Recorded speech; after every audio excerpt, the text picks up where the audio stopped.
Wabarakatuh. Alhamdulillah wassalatu wassalamu ala Rasulillah wa ala alihi wa ashabihi wa tabi'in lahum bi ihsanin ila yaumiddin, amma ba'd. Para pelajar yang dirahmati oleh Allah sekalian, pertamanya kita bersyukur kepada Allah Subhanahu wa taala di atas limpah kurnia-Nya kita dapat berkumpul dalam suasana PKP ini, dalam sesi untuk kita meneruskan pembelajaran kita dalam suasana PDPR ini. InsyaAllah pada hari ini kita akan meneruskan perbincangan kita dalam bidang ibadah, dalam pelajaran ibadah tahun 4 berdasarkan kepada buku teks kafa, buku sumber kafa, iaitu pelajaran ibadah tahun 4. InsyaAllah para pelajar diminta untuk membuka muka surat 20. Muka surat 20 iaitu pelajaran yang keempat di atas tajuk perkara-perkara yang sunat di dalam solat. Baca dan fahami. Baik, para pelajar boleh buka buku Kafa Ibadah tahun 4 muka surat 20, insya-Allah. Pada pelajaran yang keempat itu perkara-perkara yang sunat di dalam solat. Baik, terdapat beberapa perkara-perkara sunat yang jika dilakukan ketika dalam solat akan diberikan pahala, tetapi tidak pula berdosa jika ditinggalkan. Walau bagaimanapun sunat-sunat solat ini amat digalakkan. Itulah ta'arif sunat. Maknanya kalau kita buat dapat pahala, tapi kalau kita meninggalkannya tidak berdosa. Namun begitu, walaupun tidak berdosa, tapi satu kerugian yang besar apabila perkara sunat ini kita tinggalkan.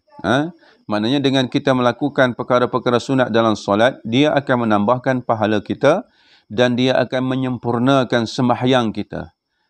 Dia akan menyempurnakan sembahyang kita. Sebab itu, hukumnya makruh. Makruh hukumnya kalau kita sengaja meninggalkan perkara-perkara sunat di dalam solat ini. Baik.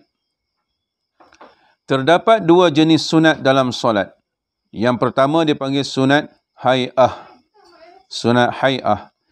Yang keduanya sunat ab'ad. Nanti kita akan belajar apa dia sunat ab'ad. Ini disebut di sini yang pertama ni sunat hay'ah. Sunat hay'ah. Sunat hay'ah, apa dia sunat hay'ah? Perkara sunat yang dituntut, perkara sunat yang dituntut untuk kita melakukannya, mendapat pahala sekiranya melakukannya, dan jika ditinggalkan tidak mendapat dosa atau membatalkan solat. Maksudnya setiap perkara sunat dalam solat ini, kalau kita lakukan, dia tidaklah mendatangkan batal solat kita. Cuma dia akan mengurangkan pahala kita. Mengurangkan pahala kita. Sepatutnya kita melakukan amalan sunat tersebut dalam solat, dan dia akan menambahkan pahala sembahyang kita, dan dia akan menambahkan ataupun menyempurnakan solat kita, sembahyang kita. Baik, di antara contoh-contoh sunat hay'ah. Pertama, mengangkat tangan ketika takbiratul ihram. Ketika rakaat, ketika i'tidal, dan ketika bangun daripada rakaat yang kedua. Maksudnya selepas tahiyat awal, kita bangun untuk sambung rakaat yang ketiga, sunat kita mengangkat kedua tangan. Itu sunat hay'ah. Kalau tak buat, tak apa, mana mengurangkan pahala kita. Tapi kalau kita buat, menambahkan pahala dalam solat kita. Baik, mana dia menangkat kedua tangan? Ketika takbir, angkat. Maknanya tapak tangan kita ni bersentangan dengan telinga kita ni.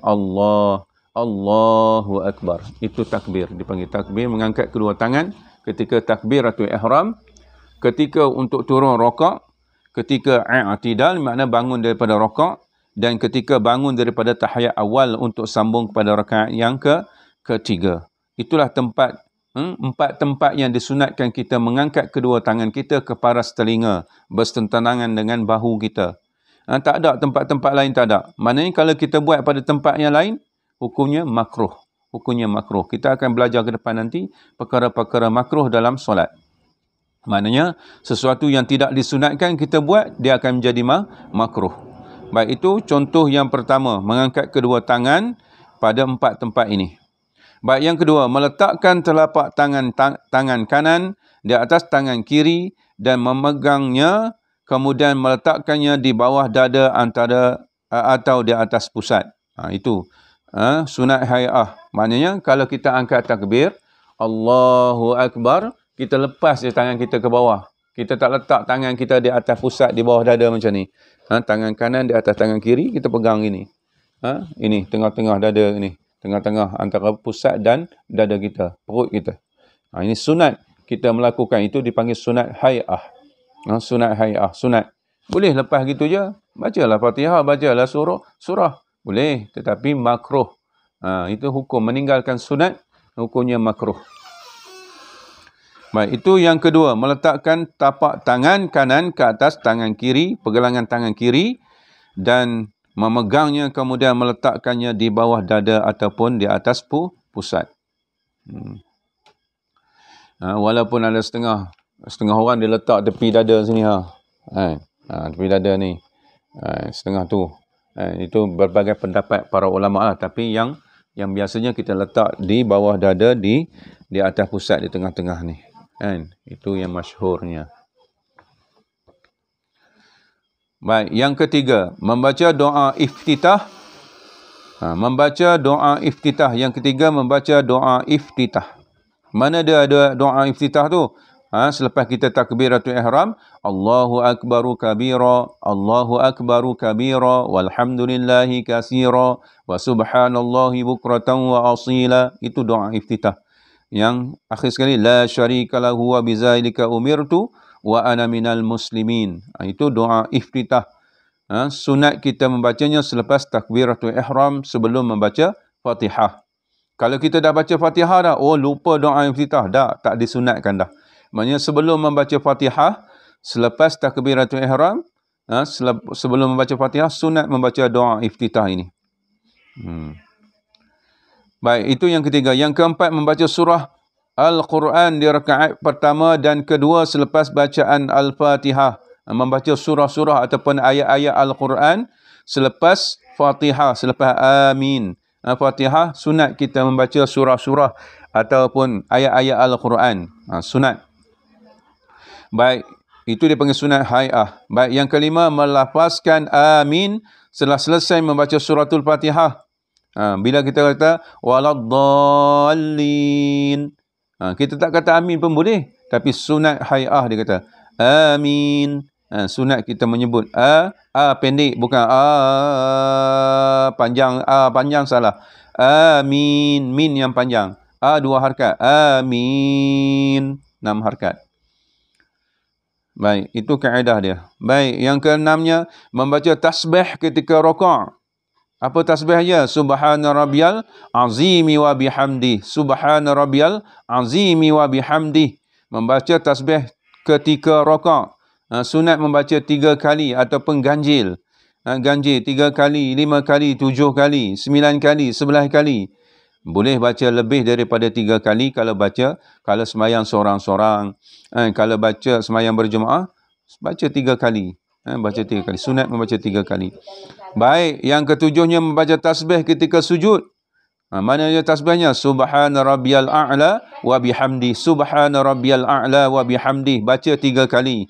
Kalau baca sembahyang secara berjamaah. Kalau sembahyang secara seorang-seorang, baca lebih pun tak apa. Asalkan ganjil. Sunatnya ganjil.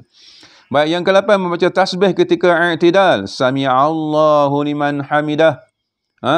Sami'allahu liman hamidah, baca tasbih tu. Rabbana lakal hamd. Itu tasbih ketika i'tidal, makna bangun daripada rakaat.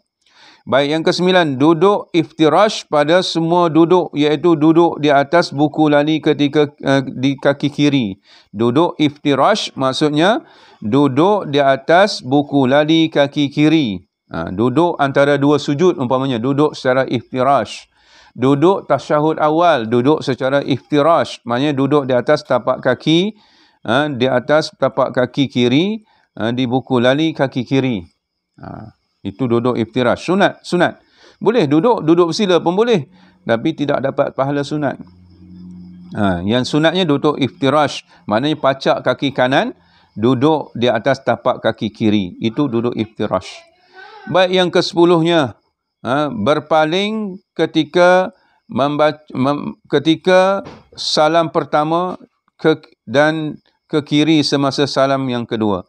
Berpaling ke kanan ketika salam pertama dan ke kiri ketika salam yang kedua. Itu sunat hay'ah, berpaling. Tak berpaling pun tak apa, maknanya tak dapat pahala sunat. Tapi berpaling itu dapat pahala sunat.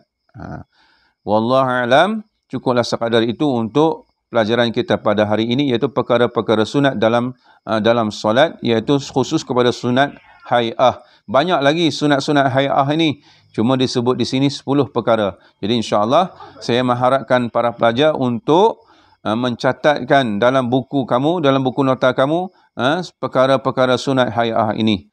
Sekadar itu untuk pelajaran kamu untuk kali ini. Wabillahi taufiq wal hidayah. Wassalamualaikum warahmatullahi wabarakatuh.